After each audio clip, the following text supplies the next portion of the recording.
Olá pessoal, então vamos começar a estudar probabilidade. E de imediato eu trago aqui dois exemplos, duas situações para a gente analisar. A primeira é a seguinte: um automóvel demora 2 horas para ir de uma cidade até outra, viajando a uma velocidade constante de 50 km por hora. Quanto tempo esse mesmo automóvel demoraria se a sua velocidade fosse 100 km por hora? Bom, se ele está andando a 50 km por hora e demora 2 horas para chegar no destino, ele percorreu 100 km. Agora, se ele for percorrer essa mesma distância a uma velocidade de 100 km por hora, ele vai levar 1 hora para chegar no destino. Então, 1 hora, certo? Agora vamos ver a situação 2.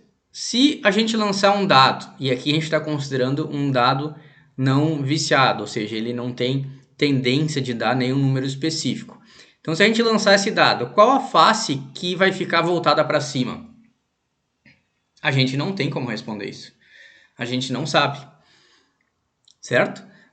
Então, aqui a gente tem dois tipos de experimentos. Aqui a gente chama de experimentos determinísticos.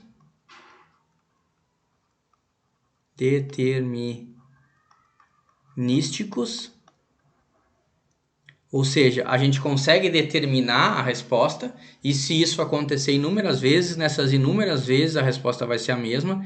Ou seja, se esse carro for 5 vezes de uma cidade até outra com a velocidade de 100 km por hora, as 5 vezes ele vai levar 1 hora para chegar no destino. Agora, nesse caso 2, esse segundo exemplo, a gente está lançando um dado e a gente quer saber qual é a face voltada para cima. A gente não tem como saber. A gente diz que esse é um experimento não determinístico ou aleatório.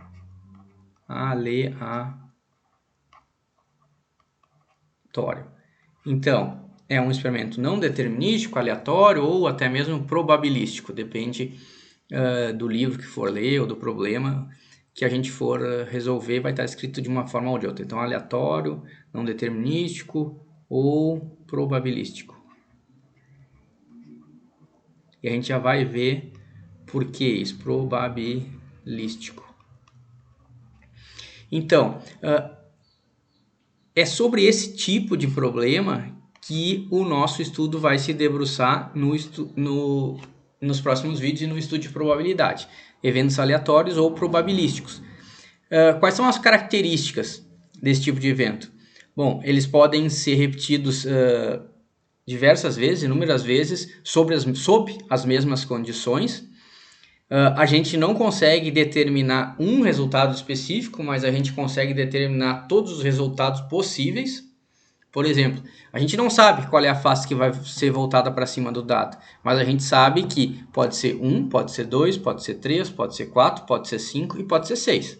A gente não sabe qual é o resultado que vai ser, mas a gente sabe dizer quais são todos os resultados possíveis.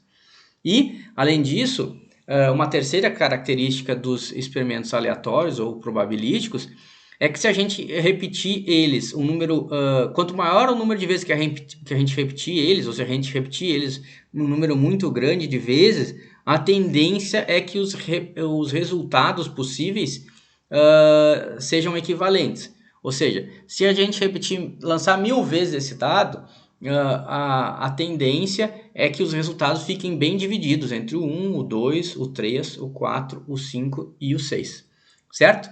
Então, basicamente, são essas três características mais importantes de experimentos aleatórios ou probabilísticos, e vai ser sobre isso que a gente vai estudar nos próximos vídeos, beleza? Então, até a próxima, pessoal!